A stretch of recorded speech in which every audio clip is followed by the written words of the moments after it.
वबरकातुहू। वालेकुम वालेकुम सलाम सलाम रहमतुल्लाह। व बरकातुहू। मेरा शेख असल में जो सवाल था जहन के अंदर, अभी जिस हिसाब से बहस हुई है, मेरा वो लगभग लगभग मुझे जवाब मिल गया है। असल में मेरा सवाल ये था, बहुत अच्छी बात, जी, बहुत अच्छी बात। अक्सर हम लोग जो है हनफी आलिमों से जब बात करते हैं तकरीक के ऊपर, हाँ हाँ तो ये एक शोषा छोड़ते हैं कि इस दुनिया के अंदर सिर्फ 4 फिका मुदव्वन है, हाँ हाँ इसके अलावा 5वीं फिका मुदव्वन नहीं है। इसलिए जो 4 में से एक इमाम की जो है, जो यानी तकलीद करना जरूरी है।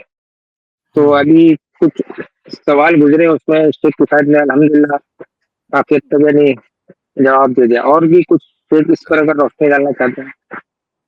नहीं, जी, ये कहना ना कि मुदव्वन नहीं है, गलत बात है भाई। सहाबे जी कराम के फतावा मुदव्वन हैं। सहाबे कराम, अगर ये मुदव्वन ना होता ना, बताइए, हम जो चीख चीख के कहते हैं पूरी दुनिया से सलफी सलफी सलफी, सलफ की पैरवी करते हो। अरे भाई, अगर सलफ के अकवाल ना होते तो हम कैसे दावत देते सहाबा की तरफ? आप सोचें, आप किसी भी अहले हदीस को पकड़ के पूछे कि तुम अपने आप को सलफी क्यों कहते हो, तो क्या कहेगा?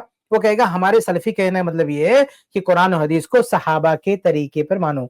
अब अगर सहाबा का तरीका मौजूद ही नहीं है मेरे भाई, सहाबा की फिक्र मुदव्वन ही नहीं है, तो हम कैसे दावा कर सकते थे सल्फियत का?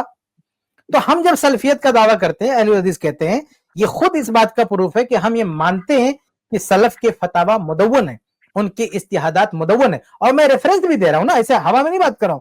मुसन्नफ इब्न अबी शैबा कभी खोल के देखें आप कि किस किस चैप्टर और किस किताब के ताल्लुक से सहाबे कराम के या ताबीन के आसार आपको नहीं मिलेंगे। आप मुसन्नफ अब्दुल रज़्ज़ाक़ खोल के देखें, आप सुनन सईद बिन मंसूर को खोल के देखें, यानी आसार की कोई एक किताब नहीं, आप आसार की दर्जनों किताबें हैं। तो इन तमाम किताबों में आपको सहाबे कराम के आसार मुदव्वन होने का मतलब नहीं कि एक किताब में। इस तरह तो फिक़्ह हनफी भी एक किताब में नहीं भाई। क्या इमाम अबू हनीफा रहमतुल्लाह के सारे अक़वाल किसी एक किताब में नहीं है? फिक़्ह इमाम हनीफा के कौल को तलाश करने के लिए, फिक़्ह हनफी की बात को लेने के लिए आपको फिक़्ह हनफी की सैकड़ों किताबें पढ़नी पड़ती है, एक नहीं सैकड़ों किताबें। फिक़्ह हनफी की सैकड़ों किताबें पढ़ के पता चलता है कि फिक़्ह इमाम हनीफा का कौल क्या है। तो ऐसे सहाबे कराम की कौल को तलाश करने के लिए पढ़ लो ना, सैकड़ों नहीं 50 किताब पढ़ लो, एक दर्जन ही पढ़ लो कम से कम। तो ये कहना कि मुदव्वन नहीं है, ये बेकार की बात है। मुदव्वन है, सहाबे कराम की फिक़्ह मुदव्वन है। अच्छा किफायत भाई, ये 2-3 बातें इसमें ये भी हैं कि भाई ये कह रहे 4 ही फिक़्ह है। भाई ज़ाहिरी मसलक की भी तो एक फिक़्ह है, यानी एक फिक़्ह ज़ाहिरिया भी तो है, वो भी एक मसलक मौजूद है फिक़्ह का। वो तो जो इमाम इब्न हज़्म रहमतुल्लाह की मोहल्ला है, बताइए क्या छोड़ा उन्होंने क्या छोड़ा है? आप एक बार पढ़ के देखिए, बड़े बड़े दिमाग वाले इब्न तैमिया जैसे लोग अल मोहल्ला पढ़ के हैरान रह जाते हैं कि इल्म का समंदर है। इमाम ज़ाहबी रहमतुल्लाह उस किताब का जिक्र करते हैं तो कितने मतलब कितना रोब है उस किताब का उलमा पे, बड़े बड़े उलमा पे।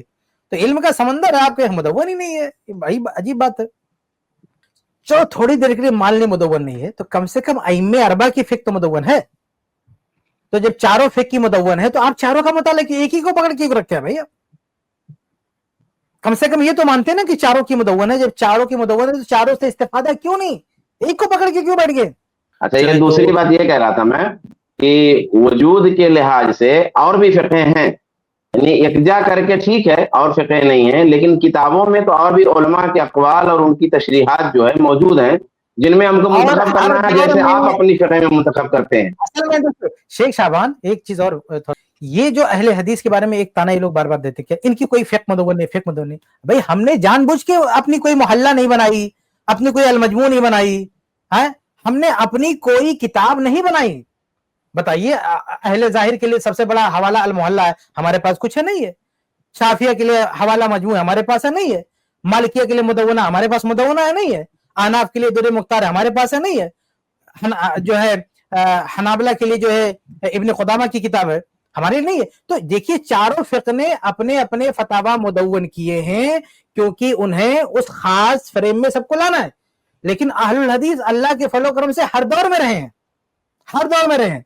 तो ये कैसे हो सकता है कि अहले हदीस हर दौर में रहे, उनके फतावा ना हो? है, लेकिन वो इस तरह से, यानी मुदव्वन भी है, लेकिन इस तरह से उन्होंने लॉक नहीं किया। फर्क सिर्फ ये है, अहले तकलीद और अहले हदीस में अगर फर्क आप करें, सिर्फ इतना फर्क कर सकते हैं कि अहलुल हदीस ने अपने फतावा को लॉक नहीं किया, अपने फतावा को एक दायरे में बंद नहीं किया है कि बस इतने ही चलेंगे। लेकिन इन लोगों ने हमेशा कोशिश की है कि इसको पैक कर दें, एक पूरा पैकेज बना के दें कि बस ये है, यही उठा उठा के सबको देना है। ये अहले हदीस ने नहीं किया, کیونکہ اہل حدیث کا کہنا ہے کہ بھئی کسی سے بھی غلطی ہو سکتی ہے، تو اجتہاد کا دروازہ چالو رہنا چاہیے. تو یہ جس انداز کی تدوین کا دعویٰ ان کا نا، ان کو ضرورت اس لیے ہوئی کیونکہ انہیں اجتہاد کا دروازہ بند کرنا تھا. تو اجتہاد کا دروازہ جب لاک کرنا ہے تو اس کے لیے آپ مسئلے کیسے بتاؤ گے؟ اس لیے انہوں نے اجتہاد کا دروازہ بند کیا اور کسی ایک کے سارے جو ہے فتاوی کو اکٹھا کر کے الگ طرح سے ڈیزائن کرنا شروع کیا. اہل الحدیث کو لاک نہیں کرنا ہے، اجتہاد کا دروازہ کھلا رکھنا ہے. تو اہل حدیث کیوں ڈیزائن کرے گا اس طرح سے جو ہے فتاوی کو؟ کس طرح سے کیوں مرتب کرے گا وہ؟ جیسے احادیث ہے، جیسے قرآن کی آیات ہے، صحابہ کرام کے آثار ہیں کتابیں میں، کل بھی وہ کتابیں تھی، آج بھی کتابیں، قیامت تک اہل حدیث اس سے استفادہ کرتے رہیں گے. لیکن اس انداز کی فقہ اہل حدیث کبھی نہیں بنائیں گے جس انداز کی یہ چاروں نے بنائی ہے. اہل حدیث نے نہ پہلے کبھی بنایا ہے نہ قیامت تک بنائیں گے. میں اسی بات کو یوں کہہ رہا تھا کہ جن فقہوں کا یہ نام لیتے ہیں وہ سب ہماری بھی فقہ ہیں. یعنی جب آپ کہتے ہیں المغنی ہے، اب المغنی کیا اہل حدیث نہیں پڑھتے ہیں؟ کیا امام شافعی کی الرسالہ اہل حدیث نہیں پڑھتے ہیں؟ کیا امام مالک کی موطا اہل حدیث نہیں پڑھتے ہیں؟ تو اہل حدیث کا کہنا یہ ہے کہ یہ ساری فقہیں ہماری فقہیں ہیں. آپ کہتے ہیں یہ خاص ان کی، ایسا ہے ہی نہیں بھائی. دین کی جو سمجھ ہے وہ کسی مسلک کی کیسے خاص ہو سکتی ہے؟ انتہائی احمقانہ بات یہ ہے کہ مان لیجئے الموطا امام مالک کی آپ یہ کہیں کہ دین کا جو فہم ہے یہ مالکیوں کے لیے، لا حول ولا قوت الا باللہ 70 بار اس پر. امام شافعی کی جو الرسالہ ہے یہ شوافع کے لیے، فلا حول ولا قوت الا باللہ. المغنی ابن قدامہ کی یہ حنابلہ کے لیے، لا حول ولا قوت الا باللہ. یہ سب امت کے علماء ہیں، تو یہ فقہیں تمام امت کے لیے ہیں. ہم یہ کہتے ہیں کہ یہ ساری فقہیں ہماری ہیں اور منہج حدیث کے مطابق ان تمام فقہوں سے ہم استفادہ کریں گے. رہ گیا اقوال کا اگر فرق آئے گا تو اس میں چوز کریں گے. جس طرح تم ایک فقہ میں ایک مسئلے میں 10 اقوال میں سے کسی ایک قول کو چوز کرتے ہو، یہ ہمارا مسئلہ ہے. اس مسئلہ اس کلپ کی فل ویڈیو دیکھنے کے لیے ہمارے چینل پر ضرور آئیں. آئی پلس ٹی وی نے ایک نیا یوٹیوب چینل شروع کیا ہے جس کا نام ہے آئی پلس ٹی وی اختلاف کا حل. اس چینل پر صرف اختلافی مسائل پر ویڈیوز آئے گی، لیکن دلائل کے ساتھ اور بھائی چارگی کے ساتھ. آپ کو میں دعوت دیتا ہوں کہ آپ بھی ہمارے اس چینل کو سبسکرائب کریں، ہماری ویڈیوز کو شیئر کریں اور نوٹیفیکیشن آئیکن کو آل سلیکٹ کریں تاکہ آپ کو ہماری ویڈیوز کا نوٹیفیکیشن مل سکے. جزاک اللہ خیر، والسلام علیکم ورحمۃ اللہ.